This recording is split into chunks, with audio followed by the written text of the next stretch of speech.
1987. O Repíteme, sea, ¿hace cuánto tiempo tienes el podcast, David? desde el 2017. Empecé en julio del 2017 también. ¿Y llevas Empecé y cuántos al episodios? principio hacía 2 a la semana y ya desde el año pasado hago 1 a la semana. Voy Mm, por el 687. mm. O sea que Dime, David, ¿qué diferencia hay entre escribir un guión y escribir un libro? Porque tú has hecho las dos cosas. Bueno, has escrito muchísimos guiones y hasta ahora has escrito 4 libros. Dime qué diferencia hay. claro.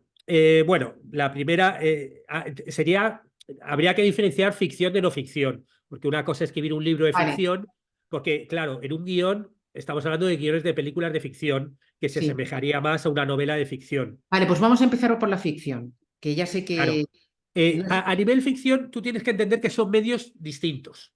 Y como son medios distintos, o sea, el mero hecho, leer un libro, está uno solo en su casa, empieza a leerlo para cuando quiera, lee un poquito, lee otro poquito, tal, y te puedes leer una novela en 4 horas.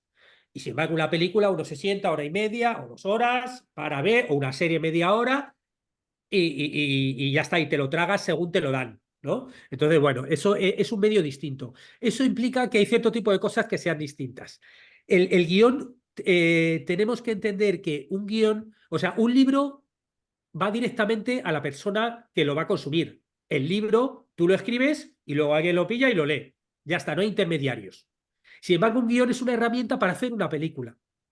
El guión es una herramienta en la cual tú tienes que contar la historia para que luego otros compañeros y compañeras interpreten eso para hacer la película. Los actores lo que tienen que decir, el iluminador lo que la iluminación, el otro tal. Con lo cual, tienes que conocer cómo se escriben las cosas para poder que luego la interpreten los compañeros de guión, que es una de las cosas por las que yo hablo del el formato de guión, ¿no? Me imagino que si habéis visto algún guión o tal, ves que tiene ciertas cosas, que yo justo escribí un libro, te contaba Ana, sobre formato de guión, en el que explico cómo se tiene que escribir para que alguien del oficio lo mire y vea el encabezado de la escena, cómo se escribe, luego la descripción de la escena, lo que ves, y luego los diálogos, lo que se oye. O sea, existe una forma de hacerlo que cuando aprendes a escribir guiones, pues tienes que aprender, que es como, pues yo qué sé, como el que va a aprender a conducir un coche, pues tienes que aprender que hay ciertas normas, que se maneja así y tal, luego ya te olvidas, porque luego ya cuando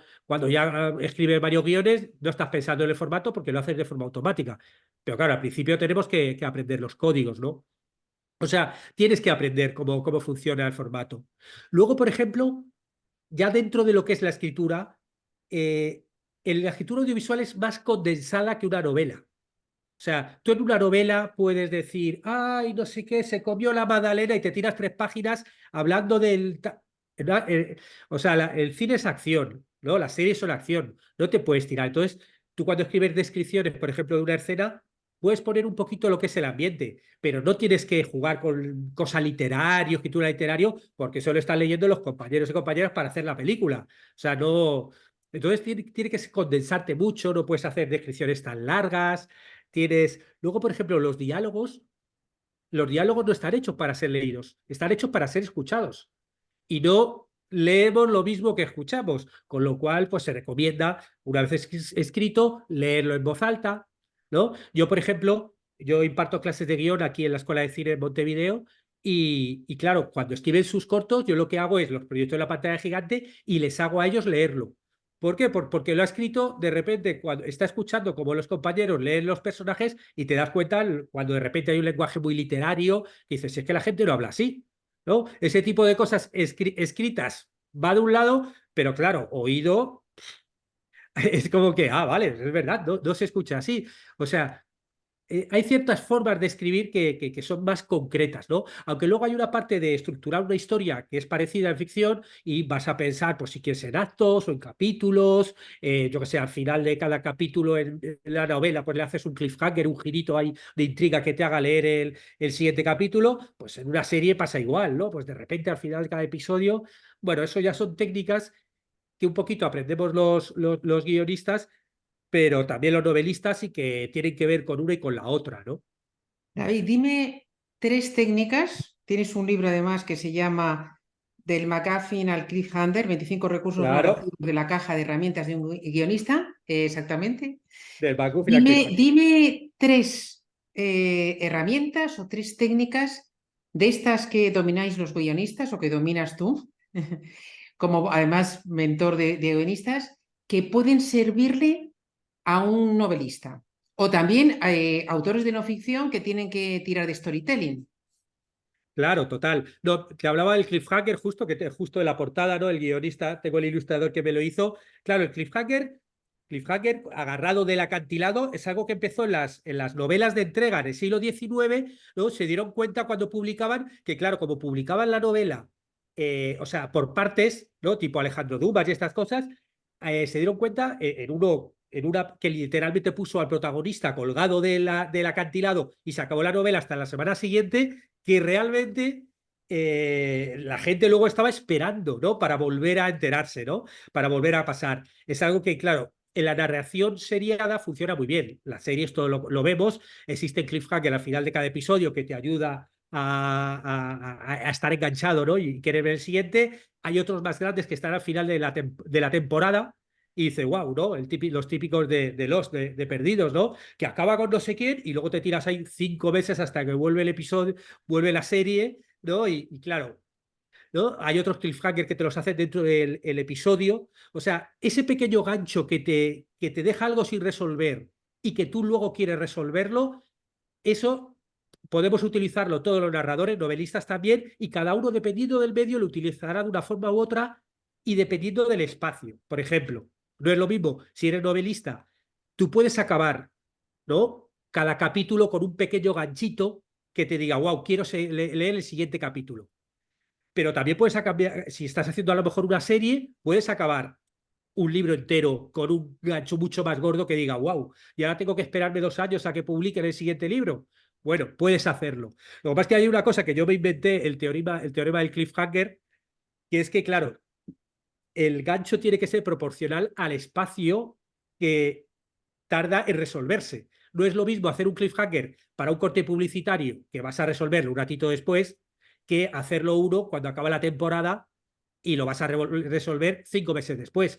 Porque también la gente se acostumbra y tampoco puedes abusar de que antes de cada publicidad poner al protagonista y que lo van a matar. O sea, tampoco tiene que ir un poco equilibrado, ¿no? Los cliffhangers, ¿no? Pero bueno, eso es un recurso que yo creo que incluso yo, por ejemplo, hablo de un cliffhanger que hacemos los guionistas que, o sea, que es ya no pensado en los espectadores, sino en las personas que van a leer los guiones. Que es que, claro, porque nuestro primer cliente, el de un guionista, es que yo escrito un guión en mi casa, es que luego se lo lea directores, productores, gente si pido subvenciones y se lean el guión entero. Con lo cual tú tienes que enganchar al que lo lee, no solamente al de la película, sino al que lo lee, ¿no? Entonces, yo les aconsejo, como que les digo que es muy importante, las 10 primeras páginas, pues como que al final de la primera página, hacer un pequeño ganchito que es algo, por ejemplo, que hacen los autores de cómic, ¿no? Como tienen 2 páginas, pues al final de la página impar te hacen en la última viñeta un poquito ganchito para que pase a la siguiente página.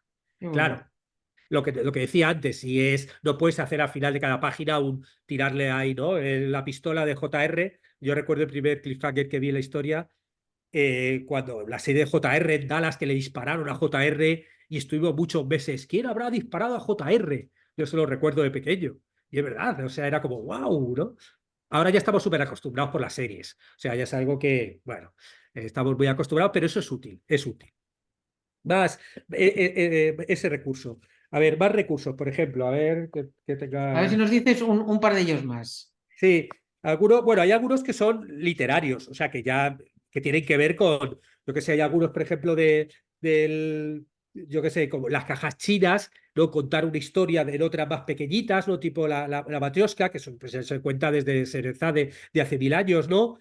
Luego, por ejemplo, el narrador sospechoso, este me gusta. El narrador A ver, cuéntanos qué sospechoso es. este es ese, obviamente también el literario, ¿no?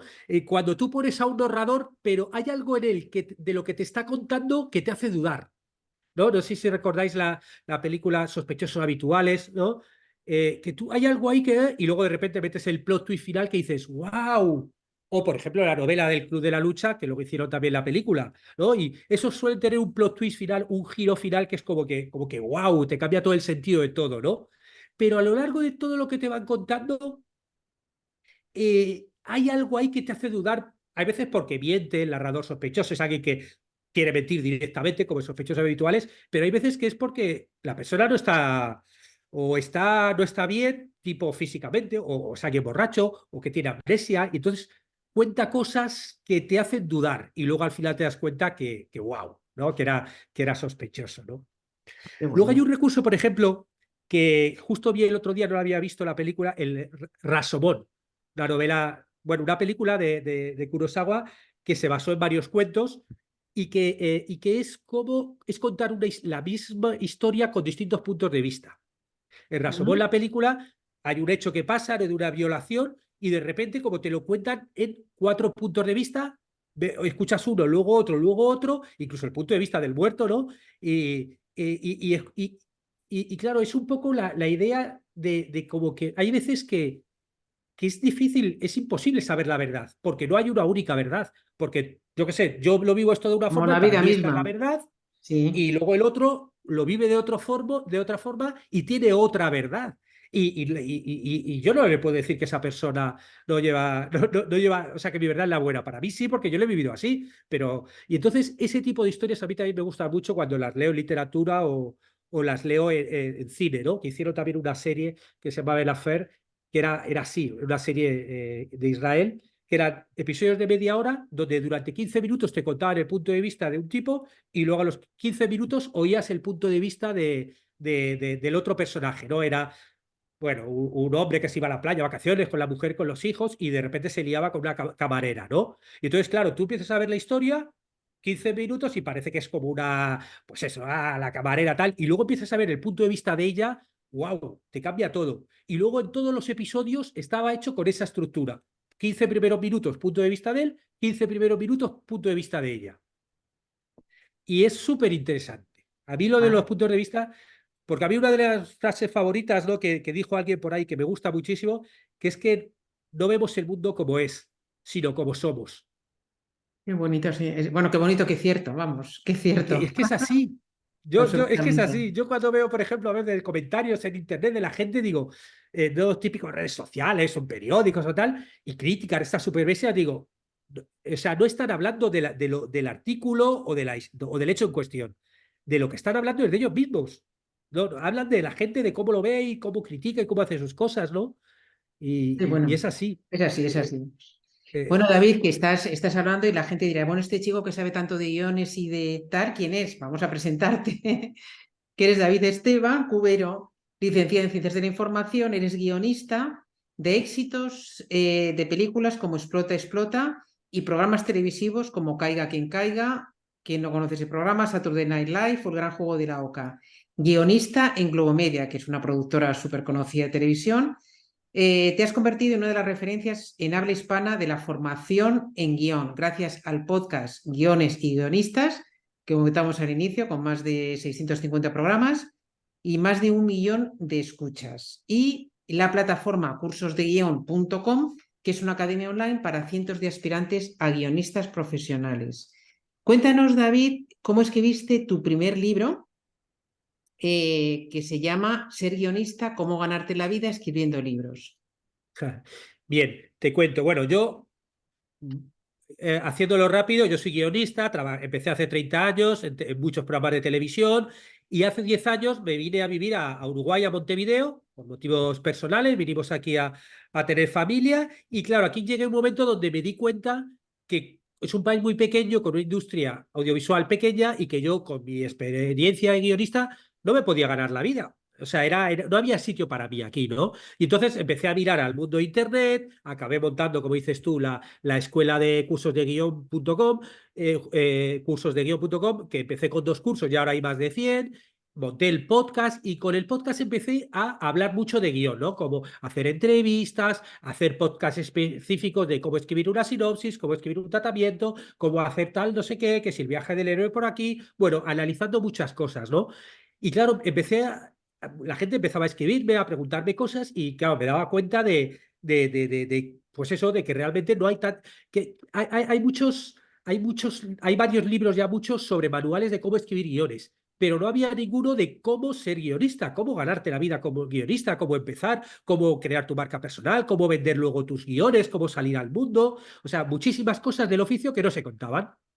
Y entonces yo tenía esa necesidad de decir, bueno, ya hablo de ello en el podcast, pero esto tengo que escribir un libro y tengo que escribirlo en papel. O sea, un libro y contarlo, porque claro, a escribir el libro te obliga a condensarlo todo, darle un hilo, porque los podcasts, bueno, puedes ir hablando un poquito de cada cosa, pero el libro tal, ¿no? Y entonces estaba con el rurú de a ver si lo escribo, hasta que yo te escuchaba ya en el podcast y cuando salió uno de estos retos en el 2021 de triunfa con tu libro o escribe un bestseller en 60 días, creo que era, dije, venga, va, me voy a obligar. Yo además hice una cosa, es que dije, me voy a obligar porque si pago el curso, así me obligo. Yo ese tipo de cosas, porque las cosas gratis es como uno está ahí el vídeo por aquí, tal, te apuntas o muy baratas. Te compras el típico curso de doméstica y que te ha costado $10 y nada, y ahí se queda. No digo, no, me voy a apuntar y así me obligo. Y a mí este tipo de cosas por lo menos me funciona. Y nada, me apunté el 2021 y fui muy fiel a todas las cosas que nos contabas en el curso, tanto a la hora de preparar la parte previa para escribir el guión, o sea, el libro, y luego la parte de 30 días de escribir todos los días, y todos los días conseguí, escribí. Reutilicé parte del contenido que ya había sacado en el podcast, porque yo ya había hablado de muchas cosas, con lo cual reutilicé, cambié, reescribí, puse, quité, añadí, bueno, reconducí todo para que tuviera cierta unidad y conseguí hacerlo. Conseguí hacerlo y luego, pues bueno, en toda la otra parte, que es la parte de publicación, también lo use. Tengo un guionista uruguayo, un ilustrador al que le pedí la ilustración y ya me hace las ilustraciones de todos los libros, porque claro, empecé con uno, pero ya he publicado 4 libros de guión, le pillé mono a esto y luego Empezaste estoy en el 2021, ¿no? el 2021, sí. Ahí publiqué el de ser guionista. Luego en el 2022 publiqué el del formato de guión. Bueno, como no había en español ninguno que hablase sobre formato de guión, dije, bueno, pues voy a explicarlo y cuento cómo es el formato de Hollywood y cómo son las variantes de guiones hispanas, ¿no? Porque realmente todos los guionistas, sobre todo de cierta generación, lo hemos aprendido simplemente mirando guiones y, claro, antes no había internet, de libro no, o sea, aprendías un poco el oficio, pues casi como golpeándote contra ello, ¿no? Y ahora ya dije, bueno, David, tengo que escribir el libro, lo escribí. Y luego el año pasado escribí Dominando Final Draft, que es sobre Final Draft es el programa de escritura de guiones más famoso que hay. ¿No? Es un programa de pago donde se escriben muchísimos libros de pago y nada, pues un manual de cómo utilizarlo. Y luego el último de este año, de McGuffin al Cliffhanger, que por ejemplo, ya también pensando no solo en guionistas, sino también en novelistas, escritores que quieran aprender ciertos recursos. Bueno, pues empecé a condensarlo todo con muchos ejemplos. Luego Ujú, tengo por ahí uno de Magela, un libro infantil que escribí con una amiga, que bueno, ese también está muy bien, es un libro infantil que escribimos ujú. juntos y muy chulo. Bueno, ¿y cómo te ha ido un poco la experiencia? Cuéntanos un poco, Pues, bueno, pues, eh, pues, pues, no, a mí me encantó la experiencia de publicarlo, de autopublicar por muchas razones. Porque yo, por un lado, tenía esa sensación de que iba generando mucho contenido y faltaba asentarlo en algo. Y el libro para mí es el formato ideal para asentar un contenido. Meter algo en 200 páginas con principio, ir avanzando, final, o sea, te obliga a algo, ¿no? A asentarlo de tal forma, ¿no?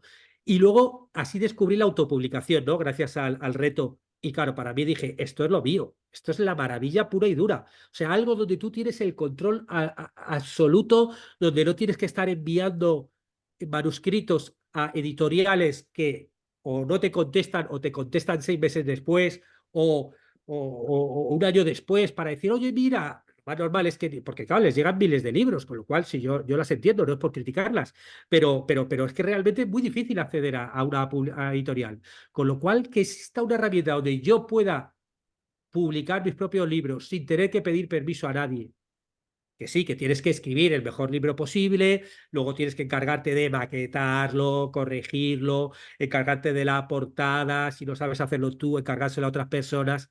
O sea, tú vas a tener que hacer ese trabajo editorial, que normalmente lo hacen editoriales, pero luego ya lo subes y a los 2, 3 días ya está ahí. y cualquier persona en el mundo entero lo puede comprar. Eso es alucinante.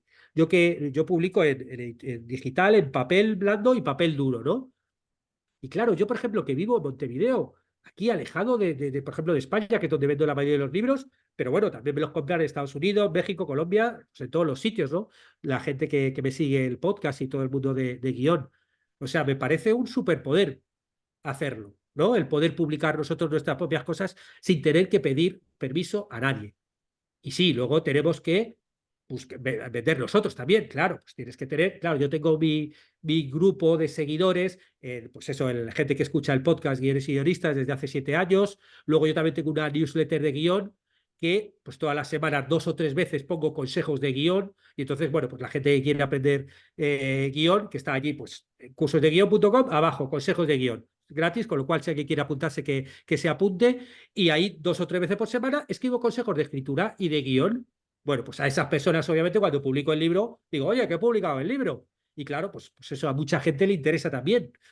Tú tienes que encargarte de esa parte de marketing. Pero bueno, pero pues se hace, no hay problema, ¿no? Pero vamos, que si publicas con una editorial, también. Claro, claro. Eso es de las No cosas que yo pienses tengo que en mi porque vas a grupo de publicar podcast. con una editorial, tú ya te desentiendes de eso. Si quieres vender, Total. tú también te tienes que ocupar. Pero vamos a To- hablar, David, vamos a hablar de guiones. Vamos a hablar que esto seguramente muchos de los que nos van a escuchar, pues no tenemos mucha idea, aunque intuimos que nos vendría muy bien saber cómo escribir guiones para escribir hoy en día, ¿no? Porque los guiones que normalmente se hacen pues para televisión o para vídeos de YouTube o para películas o tal, siguen un poco la tendencia de lectura más actual de ahora, donde hay poca retentiva, donde cada vez todo es más rápido, donde tienes que utilizar muchos recursos para mantener a la gente atenta y eso nos interesa muchísimo a los autores. Pero cuéntanos antes, ¿cuál es el camino de un guión? O sea, tú escribes un guión y luego, ¿qué haces con eso? Cuéntanos. Bueno, obviamente depende de qué tipo de guión. No es lo mismo escribir un guión de corto que un de largometraje, que hacer un proyecto de serie. O sea, el problema que hay con los guiones es que es justo lo que he dicho yo, maravilloso de publicar libros. Pues eso con el guión es todo lo contrario. O sea, con el guión, yo por ejemplo, la última película que hicieron con un guión mío, Explota, Explota, la película musical con canciones de Rafael Acarrá, Ujú. costó casi 3 millones de euros hacerla. Entonces, claro, tú puedes escribir el guión más maravilloso del mundo, pero ahí luego la persona que lo vaya a dirigir, producir, va a tener que buscar todo ese dinero para poder producirlo. Pero mira, una Y pregunta antes desde el desconocimiento. ¿Qué es más habitual? ¿Que el director quiera hacer una película que tiene en la cabeza y busca un guionista? ¿O que los guionistas se ponen en contacto con productoras para ofrecer sus guiones? ¿Qué es más habitual? bueno, en general, la figura del guionista-director funciona mucho, ¿no? Yo quiero contar la historia, aprendo a escribir, ¿no? Y porque quiero dirigir mis propias cosas, ¿no? Yo, por ejemplo, aquí en Uruguay, pues casi no hay guionista profesional por eso, porque todo el mundo que estudia cine aprende a escribir sus cosas y quiere dirigirlo, con lo cual esa figura existe mucho y ellos mismos pues escriben sus historias y ellos mismos pues buscan las productoras y ya se venden como el paquete de mi historia, yo quiero dirigirlo. Eso luego, pues a veces se encuentra con productores que les dicen, bueno, me gusta la historia, pero si tú nunca has hecho una película, no me fío de ti estos 3 millones, por ejemplo, para que tú lo hagas. Con lo cual voy a buscar otro director que sí que haya hecho películas y tenga experiencia, y hay veces que hay guionistas, directores que les cuesta ese camino, ¿no? O sea, bueno, ese es un camino. Pero el camino más difícil es el camino del guionista solo, pues tipo, yo en mi casa escribo mi guioncito y ahora ¿qué hago con él? ¿No? Claro, De una película o de una serie. Es un camino muy difícil, ¿no? ¿cómo se ve eso? Claro, hay distintos caminos. Existe desde el camino de presentarte a concursos y, bueno, si te presentas a concursos, si eres ganador muchas veces, o a laboratorios de guión que luego te ponen en contacto con productoras o hacen pitching con productoras, eso te acerca un poco a la industria, ¿no? Eso ya va por un lado. Existe luego también el camino de tú directamente contactar con productoras. Pero claro, aquí, si tú tienes un proyecto, bueno, lo primero que tienes que hacer, obviamente, es tener el mejor proyecto posible. Porque esto es como francotirador. Si tú consigues que de repente un productor o un director, alguien se lea tu historia, tú tienes que garantizarte que sea el mejor guión posible. Y eso nunca es la primera versión. Es así, porque hasta guionistas que llevan 40 años trabajando hacen varias versiones, reescriben, es como una novela. O sea, es así. Entonces, primero tienes que garantizarte que sea el mejor guión posible. Es así. Y yo no sé por qué pasa, pero muchos guionistas se creen que escriben su primer guión de la vida y ya es como, ay, no, que no me copien, y no, no, y quieren hacer la película del mundo que es como de, no sé, ¿tú te imaginas a Picasso cuando empezó a pintar el primer cuadro que ya quería ser millonario con eso? Pero el mundo de los escritores no sé qué nos pasa, pero siempre Que pensamos que no, nuestra el idea es mundo también los... maravillosa Sí, sí. y que nuestro guión es estupendo y que tal. Lo presentas a un concurso, no te eligen y, es que esta gente no sabe, ¿no? Bueno, nosotros tenemos que aprender a hacerlo mejor, tenemos que enviárselo a amigos para que te ayuden a reescribir, contratar mentorías o consultorías. Yo también hago servicios de mentoría y consultoría donde me envían guiones y yo luego pues tenemos un proceso de feedback para poder escribir el mejor guión posible. O sea, eso sería el número uno. Luego, a partir de ahí, yo lo que haría es ver en tu país qué productoras hacen algo parecido a lo que tú haces, ¿no? Porque no es lo mismo hacer una película de thriller que hacer una comedia romántica, que tener un proyecto de serie de comedia tal. O sea, tú tienes que ver qué tipo, a qué productora le podría interesar algo así.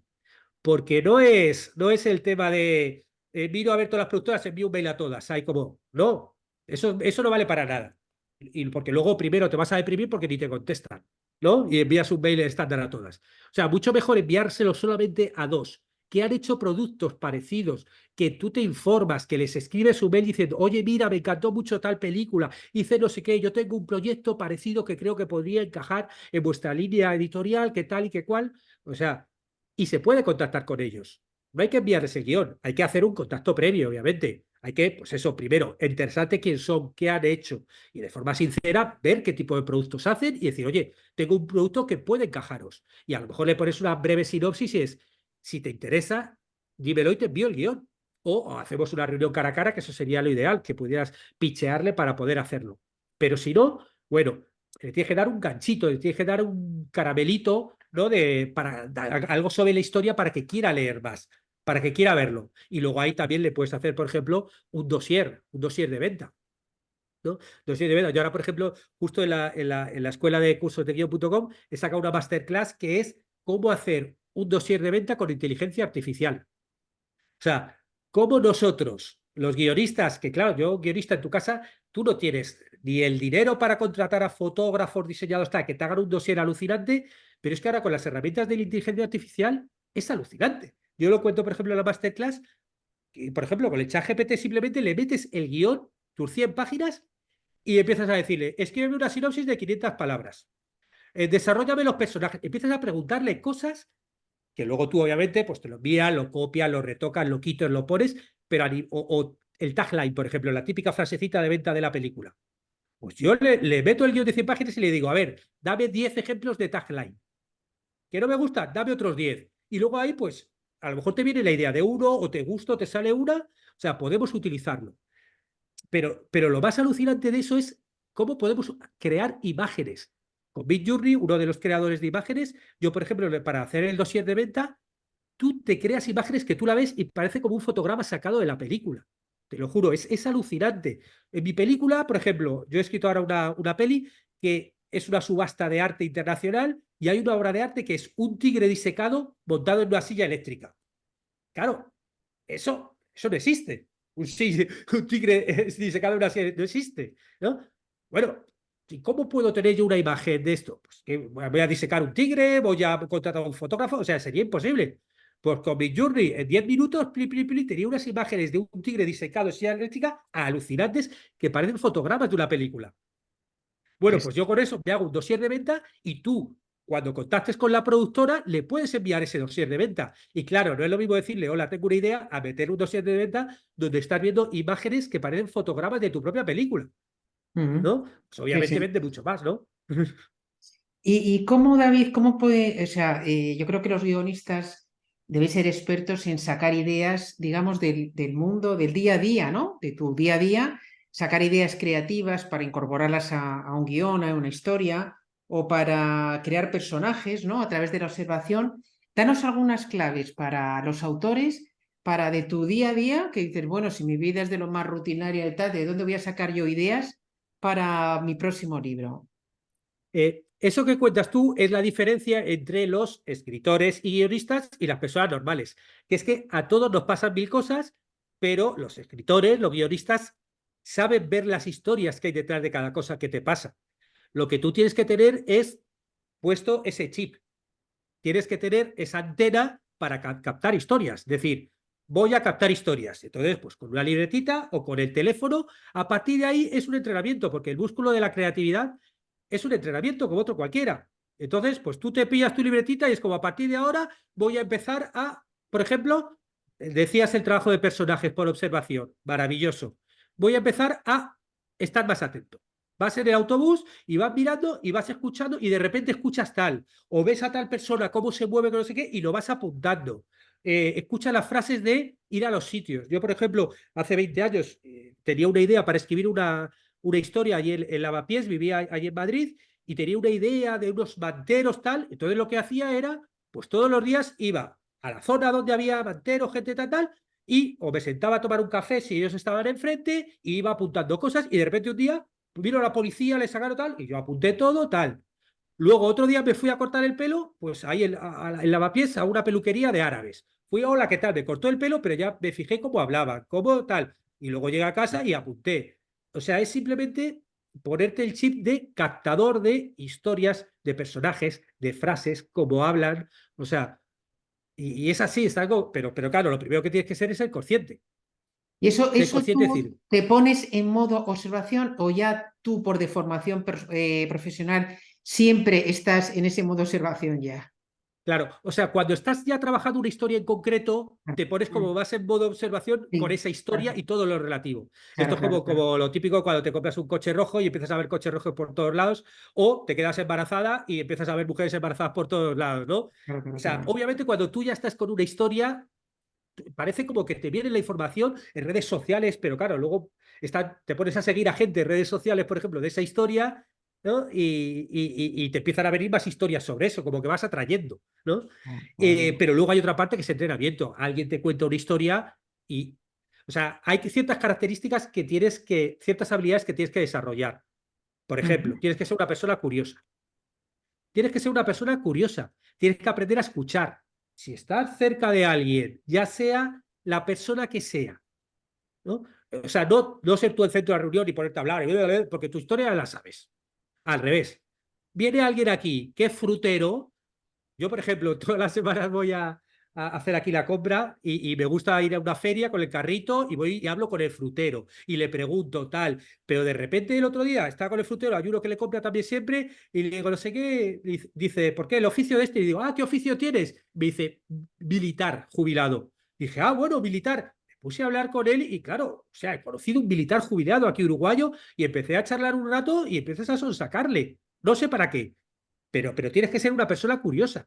O sea, eso tiene que ser así. Y tienes que aprender a escuchar a los demás. Hablar menos y escuchar más. Ujú. Porque es la forma de que las cosas se integren, ¿no? Y de escuchar otro mundo y otras personas, ¿no? Estabas hablando que, bueno, hay muchos tipos de guión, ¿no? Para televisión, series, películas, documentales, vídeos en YouTube, etcétera. Probablemente la mayoría no conozcamos bien, o sea, te puedes imaginar lo que es el guión para una película, para una serie, pero cuéntanos para televisión, o sea, se guioniza todo en un magazine, por ejemplo, un magazine de tarde o de mañana de estos.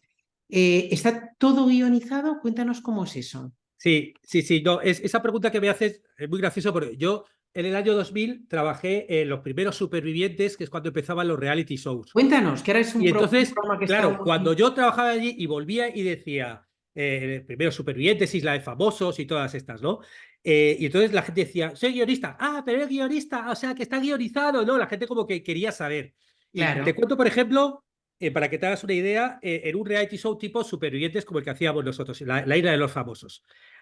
Éramos distintos tipos de guionistas. Yo, por ejemplo, era guionista de pruebas, de juegos, que es el que piensa las pruebas que tiene que hacer, luego lo monta junto con el equipo de producción, las ensayas y luego tienes que escribir el texto del presentador o la presentadora de hola, bienvenidos a tal, hoy van a tener que hacer esto, hacer lo otro, ta, ta, ta, ta. eso era un guionista de pruebas, ¿no? Y eso, obviamente, hay que escribirlo. Luego hay otros guionistas que son los guionistas de las galas. Los guionistas de las galas de los programas tienen que escribir lo que van a decir los presentadores y las preguntas. Tú no escribes las respuestas las va a decir cada uno por lo que quiera. Claro, tú si ya sabes, porque les has preguntado antes, ya sabes lo que te pueden contestar. Pero bueno, hay veces que te pueden contestar otra cosa.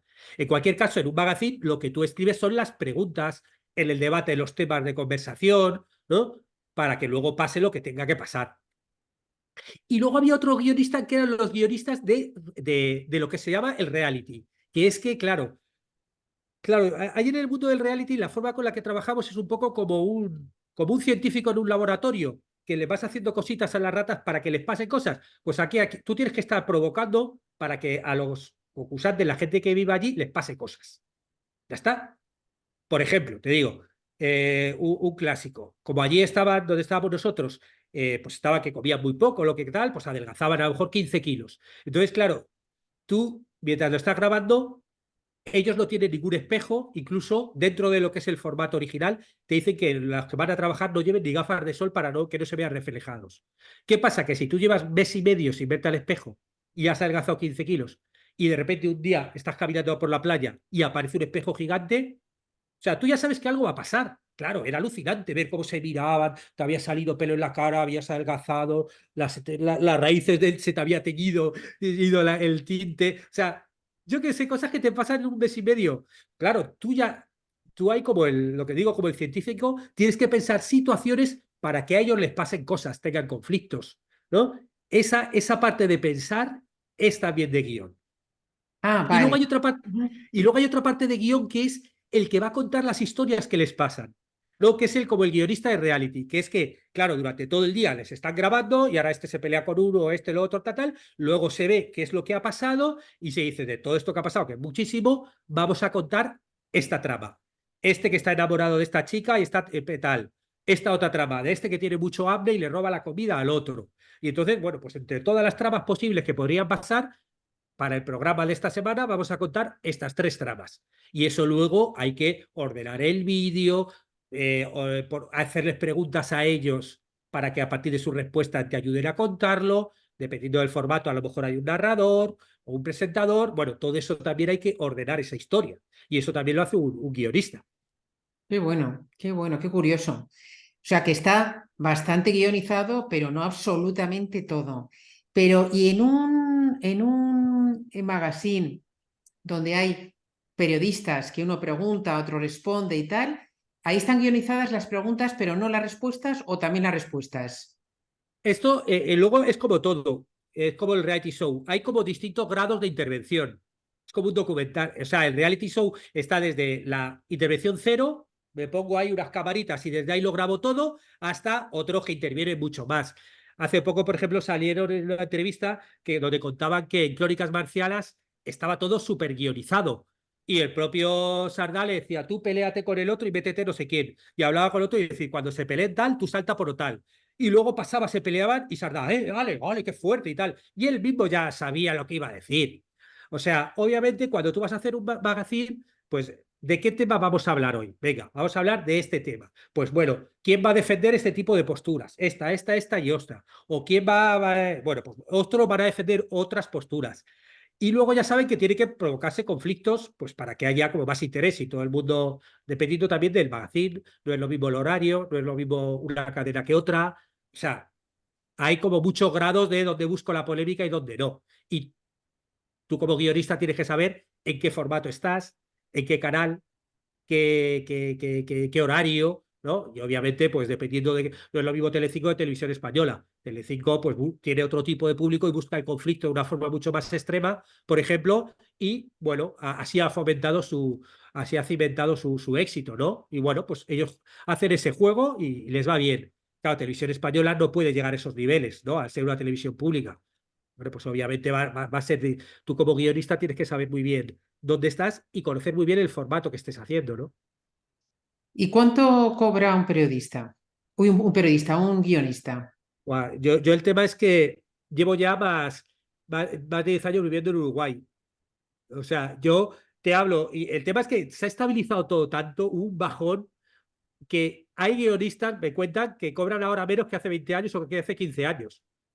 Ahora hay un estándar, creo que ALMA, la Sociedad de Guionistas, creo que consiguió publicar precios dependiendo de si eres guionista base, si eres coordinador, si eres no sé qué, te puede ser 2.000 y pico euros, 3.000, 4.000. Yo en mi época pues pude haber cobrado 3.000 euros, cobraba, o 3.500 al mes, dependiendo de tal. Pero ahora sé que como 15, 20 años después, los precios están ahí, en programas ahí o más bajos aún.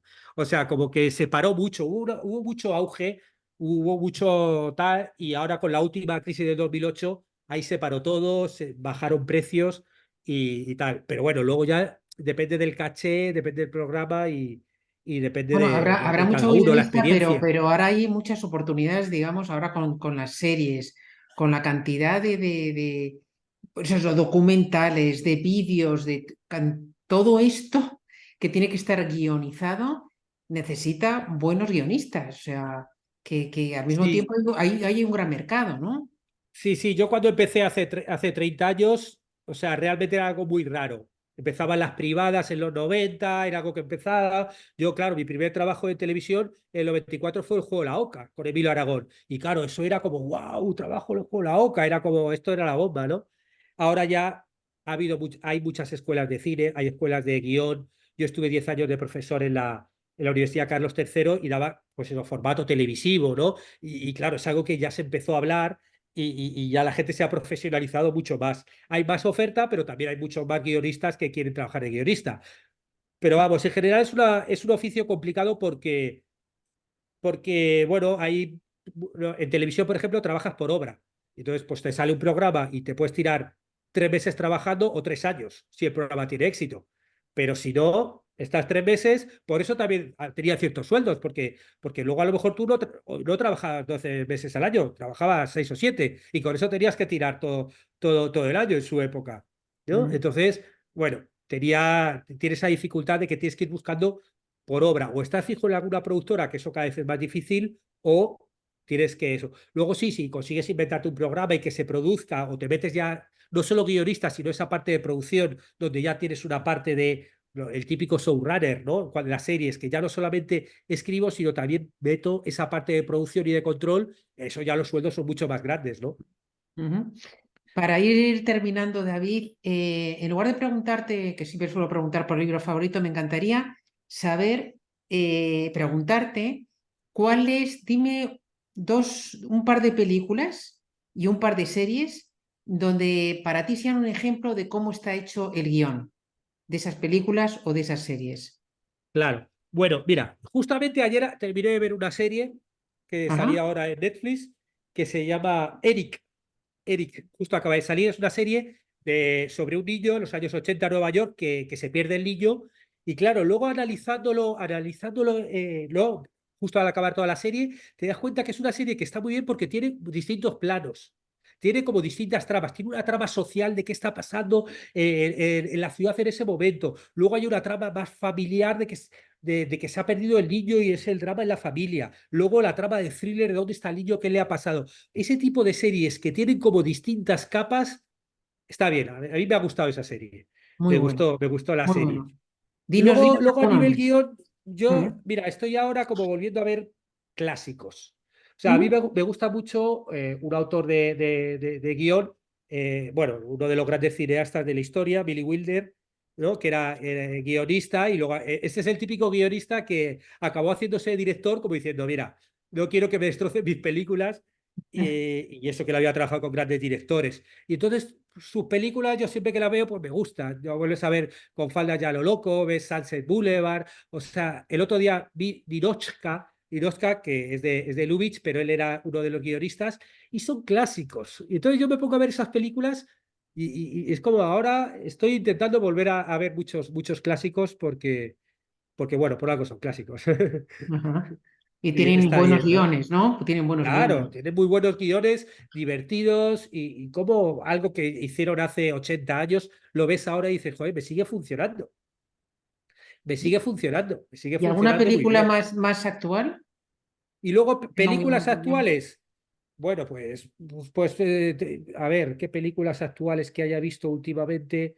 Mira, justo ayer vi una película, ayer no, sí, ayer vi una película, te digo las últimas que he visto, porque son las que primero me vienen a la cabeza, que me ha parecido también muy curiosa, es una película que se llama El Castigo, una película chilena. La autora del guión es Coral Cruz, yo trabajé con ella hace 20 años, ella fue tutora mía en un guión de largo, y es una historia es sencilla, súper sencilla, pero me ha gustado, me ha parecido muy inteligente el guión y cómo está hecha. La historia es dos padres que van con el coche bueno, paran y se le pierde su hijo en el bosque. Y está todo contado con un plano secuencia. O sea, te tiras durante 1 hora y 25 minutos siguiendo a los dos padres y esa búsqueda con el niño. O sea, pero el que esté hecho así, además de que el diálogo está muy bien, los conflictos, todo como hablan, el que esté hecho todo en plano secuencia te hace como que estás metido en la película. Estás metido viendo como estás sintiendo a esos dos padres que han perdido un hijo, porque como no hay ningún corte de plano, es todo plano secuencia, es alucinante, ¿no? Entonces dices, qué inteligente y luego barato de hacer. Porque bueno, sí, obviamente con los dos actores protagonistas han tenido que ensayar muchísimo, son dos actores buenísimos chilenos, y luego hicieron 7 tomas que luego me puse a leer, obviamente cada una en un día distinto. Pero claro, luego llegas y en un día 1 hora y 25, ya está la toma, ya está hecha, ¿no? Entonces, ¿qué forma inteligente de hacer algo con no demasiado dinero, pero que la puesta en escena de dirección tiene que, se entiende, porque están rodándolo y te hace sentirlo, cómo lo viven, ¿no? Y luego, Ujú. claro, está muy bien el guión, porque es muy sencillo, pero el conflicto y el tema, cómo lo trabaja cuando llega el clímax, dices, wow, wow, ¿no? Me gustó. Sí, y El no te castigo. hablo de una película como que va a ganar el Oscar ni nada. O sea, Ujú. no, sí, pero son películas buenas. Yo la vi aquí en la Cinemateca en Montevideo, pero bueno, yo creo que se podrá encontrar por ahí. Ujú.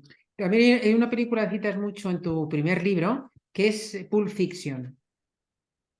Claro, claro, ¿Por Pulp qué? Fiction es un clásico. Yo lo que pasa es que lo típico que dices, ya no quiero ni hablar de ella por detrás, porque claro, se ha convertido en un auténtico clásico. No, a mí en general Tarantino me interesa mucho todo lo que hace. Me interesa mucho el cómo hace el guión. Para él, además, los guiones, él dice que para él el guión ya es una obra en sí mismo. Él defiende mucho el guión, ¿no? Él dice que para él el guión es una obra en sí mismo, ¿no?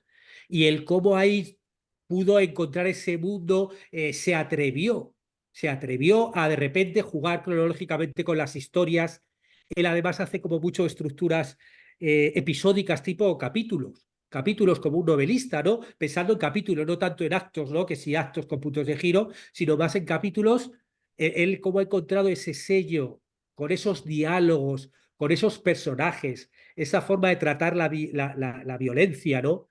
Que claro, lo que pasa es que claro, él es un guionista, director que ya hace todo el paquete, ¿no? Lo piensa mucho. Yo tengo ganas que dice, parece que falta la última película, a ver qué va a hacer.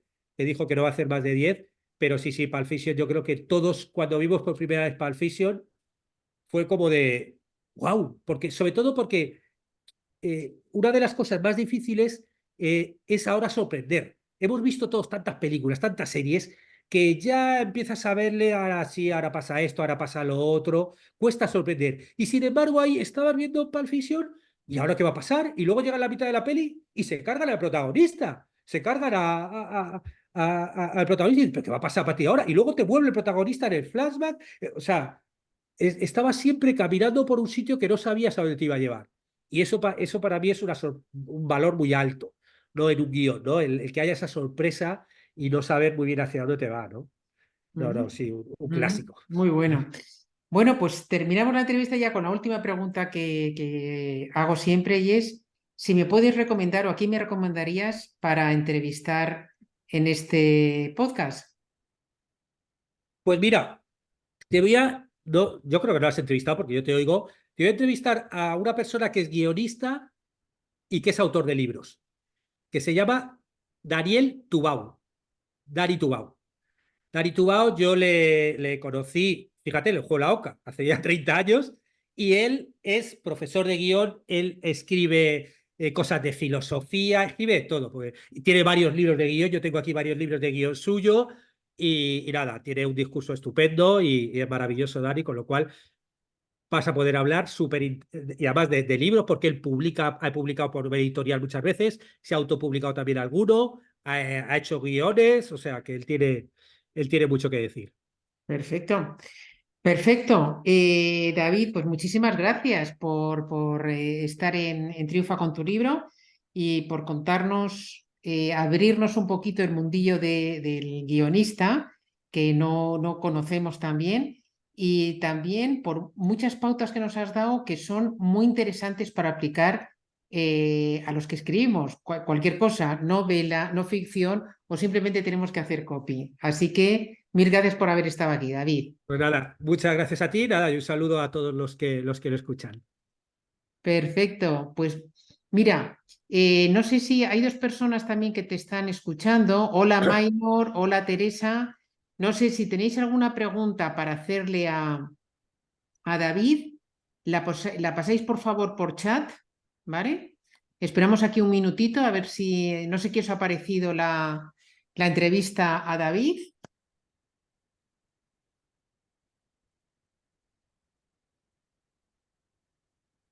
Oye, muy interesante tu punto de vista sobre las películas y las series, ¿eh?